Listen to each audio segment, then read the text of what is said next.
الذين هم مفاتيح الرحمة ومصابيح الغرر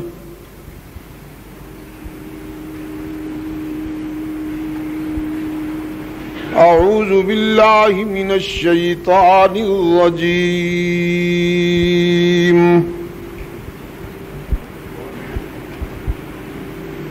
بسم الله الرحمن الرحيم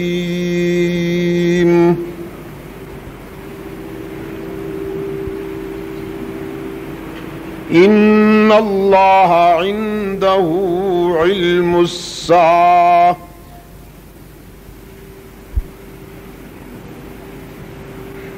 وينزل الغيث ويعلم ما في الأرحام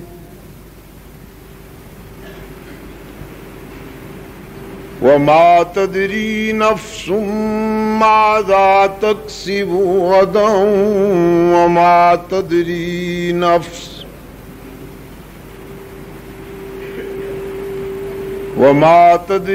نفس بأي أرض تموت إن الله عليم خبير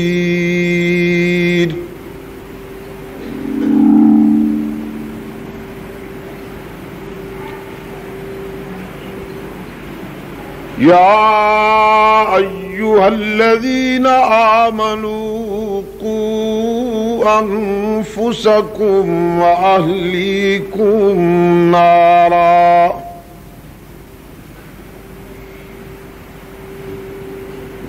وقودها الناس والحجارة عليها ملائكة غلاظ شداد لا يعصون الله ما أمرهم ويفعلون ما يؤمرون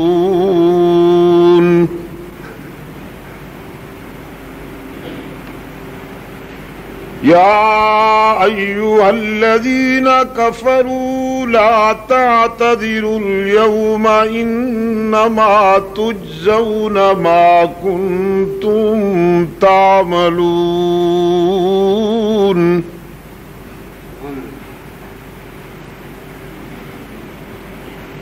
يا أيها الذين آمنوا توبوا إلى الله توبة نصوحا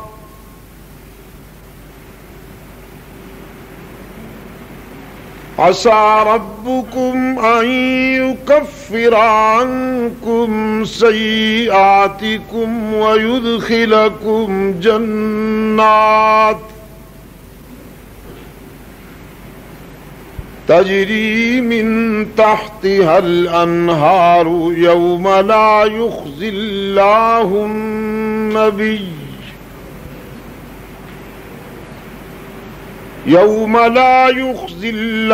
النبي والذين آمنوا معه نورهم يسعى بين أيديهم وبأيمانهم يقولون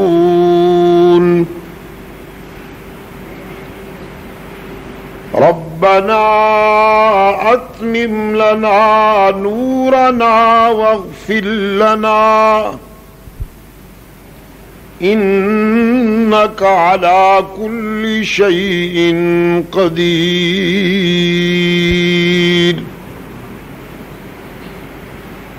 صدق الله مولانا العظيم. وعن معاوية بن أبي سفيان رضي الله تعالى عنهما قال قال رسول الله صلى الله عليه وسلم من يرد الله به خيرا يفقهه وفقهه في الدين. وصدق رسوله النبي الأمي الكريم.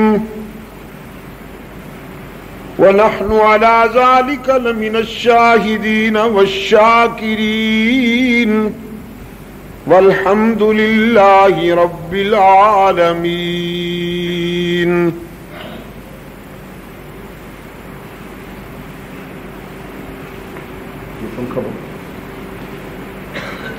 صدر اجلاس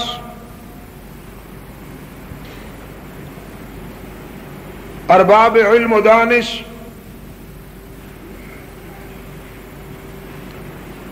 محترم بزرگوں اور عزیز دوستوں،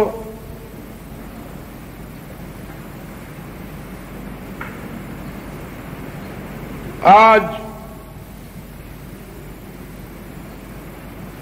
19 جولائی 1986 ہم یہاں لسبیلا بلوچستان میں مجلس تحفظ حقوق اہل سنت و جماعت لسبیلا کے زیر اہتمام 2 روزہ عظمت قرآن کانفرنس کے اختتامی اجلاس میں جمع ہیں۔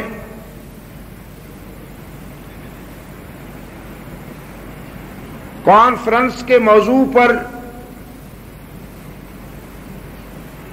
مجھ سے پہلے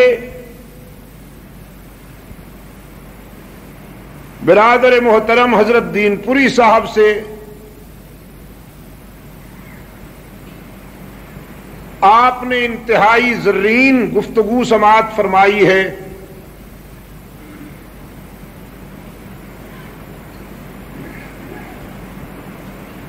میں آپ کے سامنے جو گزارشات عرض کرنے والا ہوں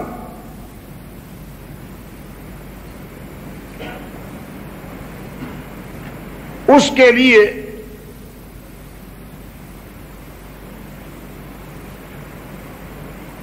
آپ کے سامنے ابھی قرآن کریم کا جو حصہ تلاوت کیا گیا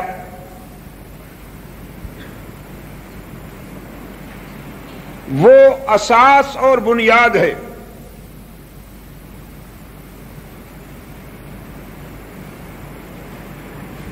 آپ کو یاد ہوگا کہ گزشتہ شب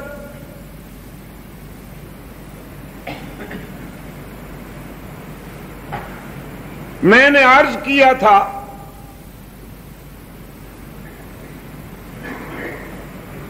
کہ قرآن کریم آفاقی علوم کا سب سے بڑا خزانہ ہے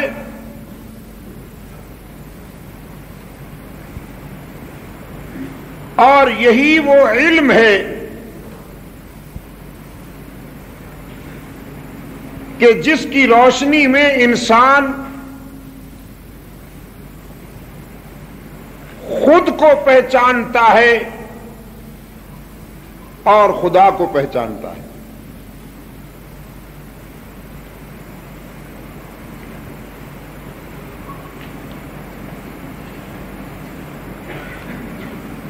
بنیادی طور پر قرآن کریم قانون کی کتاب ہے۔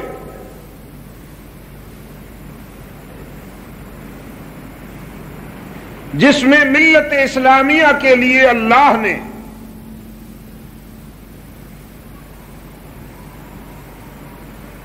منصفانہ زندگی گزارنے کے معیار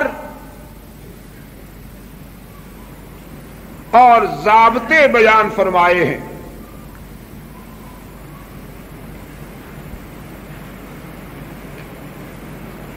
اس وقت آپ کے سامنے کتاب اللہ سے جو حصہ میں نے تلاوت کیا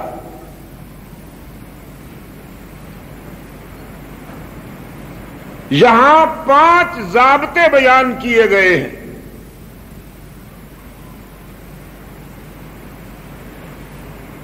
اور حق تعالی نے تاکید اور تیقن کے اسلوب میں یہ واضح کیا ہے کہ ان 5 باتوں کا علم اللہ کے سوا کسی کو نہیں.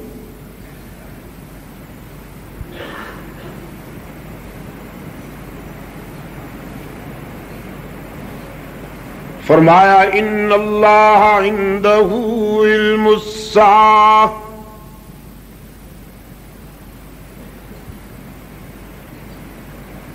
وَيُنَزِّلُ الْغَيْثَ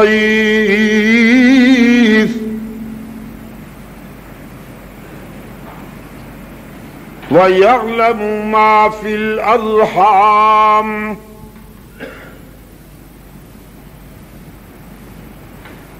وَمَا تَدْرِي نَفْسٌ مَاذَا تَكْسِبُ غَدًا وَمَا تَدْرِي نَفْسٌ بِأَيِّ أَرْضٍ تَمُوتُ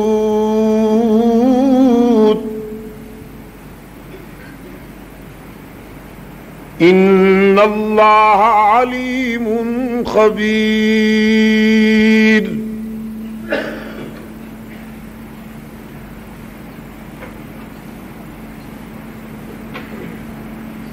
بالیقین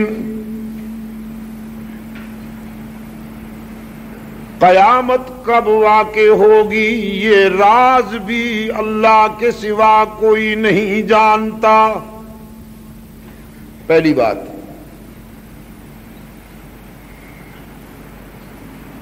قیامت کس گھڑی واقع ہوگی، کس لمحے واقع ہوگی، یہ راز علماء بھی نہیں جانتے، اولیاء بھی نہیں جانتے، اصفیاء ابرار اخیار اتقیاء بھی نہیں جانتے. یہ راز انبیاء بھی نہیں جانتے، رسول بھی نہیں جانتے، اللہ ہی جانتا ہے.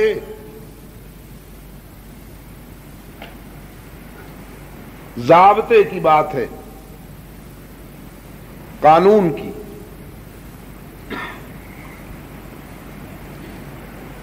ہاں، قرب قیامت کی علامتیں اور نشانیاں وہ اللہ نے اپنے نبی کی زبان سے بیان کر دی. سرخ آندھیاں آئیں گی، زلزلے آئیں گے، اولاد آدم کے چونچلے دیکھ کر کبھی کبھی زمین کانپ کانپ کر کاشن دے گی کہ اب تم قابل برداشت نہیں رہے ہو.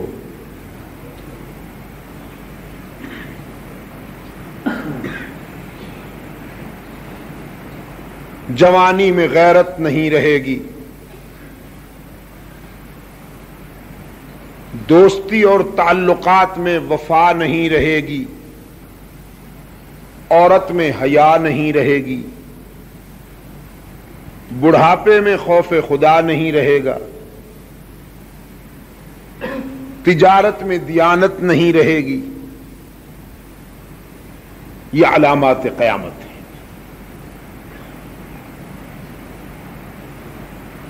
تو تجارت و دیانت کا جہاں تک مسئلہ ہے تو نوبت یہاں تک آ پہنچی ہے کہ اب تو تجارت ہی مفقود ہے. اب تو راہزنی کا نام اور لوٹ مار کا نام تجارت رکھ دیا گیا ہے. 100 میں 10 کا منافع تو سمجھ میں آتا تھا، لیکن 10 پر 100 کا پروفٹ کس کی سمجھ میں آئے؟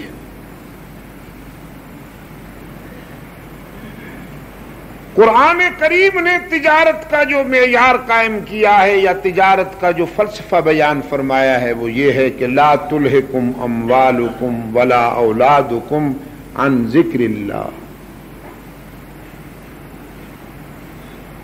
تمہارا مال اور تمہاری اولاد کہیں تمہیں اللہ کی یاد سے غافل نہ کر دے۔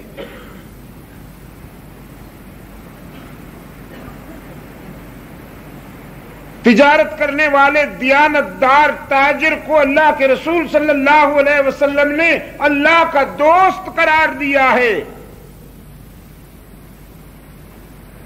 صدر محترم، دعوت فکر دیتا ہوں ارباب علم و دانش کو، تعویذ گنڈا بیچنے والوں کو اللہ کا دوست قرار نہیں دیا گیا، دیانت کے اصول پر تجارت کرنے والے کو اللہ کا دوست قرار دیا ہے اللہ کے رسول نے۔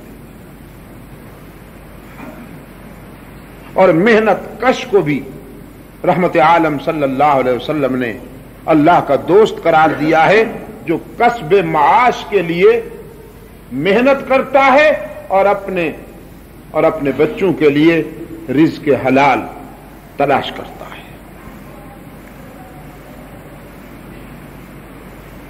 لیکن وہ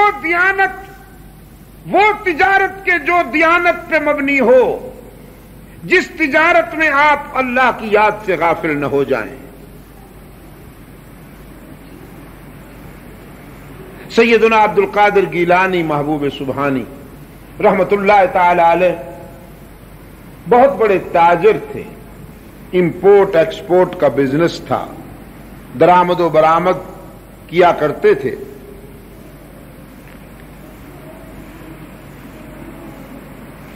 ان کے مال تجارت سے لدا ہوا ایک مرتبہ جہاز بحری راستے سے آ رہا تھا۔ حضرت گیلانی رحمت اللہ علیہ کی خدمت میں بتلایا گیا کہ آپ کا مال تجارت سے لدا ہوا جہاز غرق ہو گیا ہے۔ تھوڑی دیر توقف کے بعد فرمانے لگے الحمدللہ۔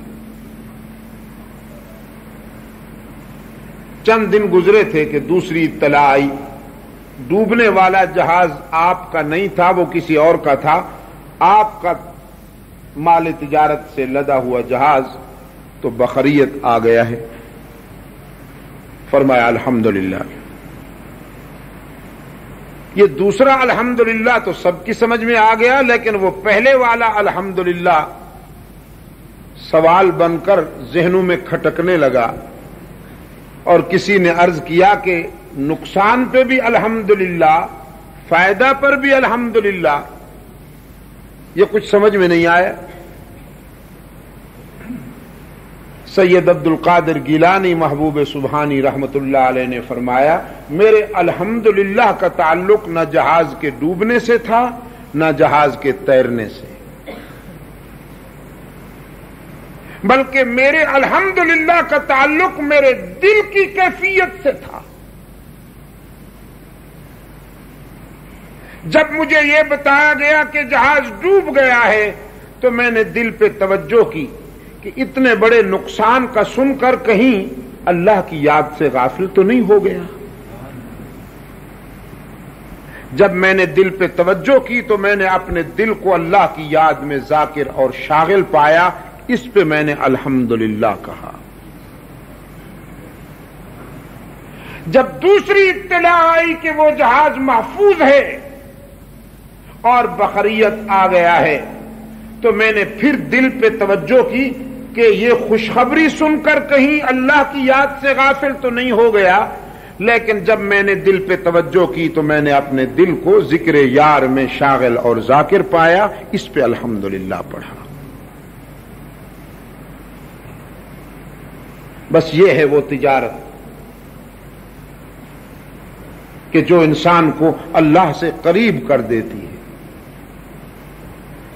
اور وہ تجارت کہ جس میں حلال کا امتیاز نہیں، حرام کا امتیاز نہیں، جائز کا امتیاز نہیں، ناجائز کا امتیاز نہیں، اور لوٹ مار مچا رکھی ہے کہ صاحب جتنا جمع کر لیتے ہو کر لو، راتوں رات کروڑ پتی بن جاؤ۔ یہ وہ تجارت ہے کہ جو دنیا میں بھی وبال بنتی ہے اور آخرت میں بھی وبال بنتی ہے۔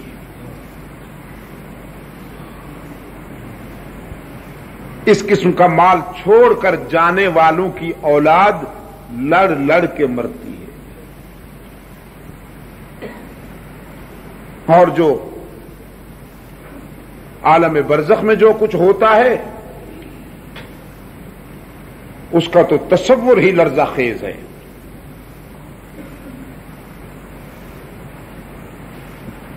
دولت جمع کرنے کی ہوس نے یہاں تک پاگل کر دیا ہے لوگوں کو۔ ایک صاحب نمازیں بھی بہت پڑھتے تھے، روزے بھی رکھتے تھے، ہر سال حج پہ بھی چلے جاتے تھے اور ڈنڈی بھی مارتے تھے، سمگلنگ بھی کرتے تھے، چور بازاری بھی کرتے تھے۔ تو کسی نے کہا سیٹھ صاحب ادھر تو تم نماز پڑھتے ہو، ہاتھ میں تمہارے تسبیح ہوتی ہے، حج پہ بھی چلے جاتے ہو، چور بازاری بھی کرتے ہو، سمگلنگ بھی کرتے ہو، تو اگر حشر کے میزان میں تمہاری نیکیاں اور تمہاری برائیاں برابر ہو گئیں پھر کیا کرو گے؟ جنت میں جاؤ گے کہ جہنم میں جاؤ گے؟ سیٹھ صاحب کہنے لگے جنت جہنم کا تو مجھے پتہ نہیں، اللہ سے کہوں گا جہاں 4 پیسے کا فائدہ ہو وہیں بھیج دیجیے، چاہے وہ جہنم ہی کیوں نہ ہو۔ بس یہ 4 پیسوں نے تباہ کر دیا۔ یہ آثار قیامت ہے عزیز دوستو، یہ علامات تو بتائی گئی ہیں۔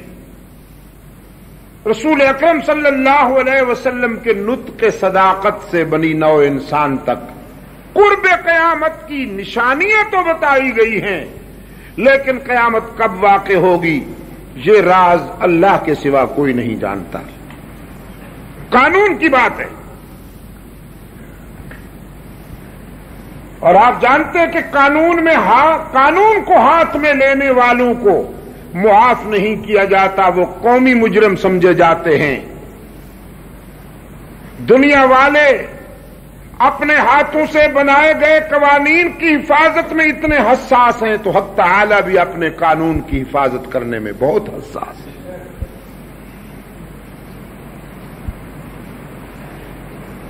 فرمایا ان اللہ عندہ علم الساعۃ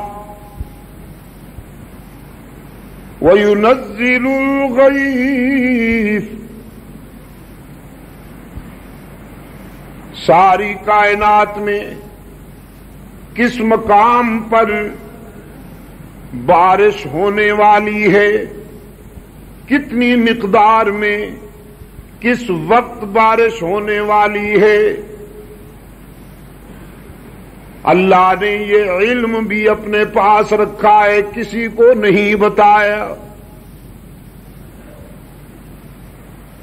شارح قرآن رحمت عالم صلی اللہ علیہ وسلم نے فرمایا جب دھرتی پر بارش ہوتی ہے تو بارش کا ایک ایک قطرہ اللہ کے علم کا برہان بن کر اترتا ہے، اور وہی جانتا ہے۔ کوئی عالم بھی نہیں جانتا کہ بارش کب، کہاں اور کتنی مقدار میں ہونے والی ہے۔ یہ محکمہ موسمیات والے بیچارے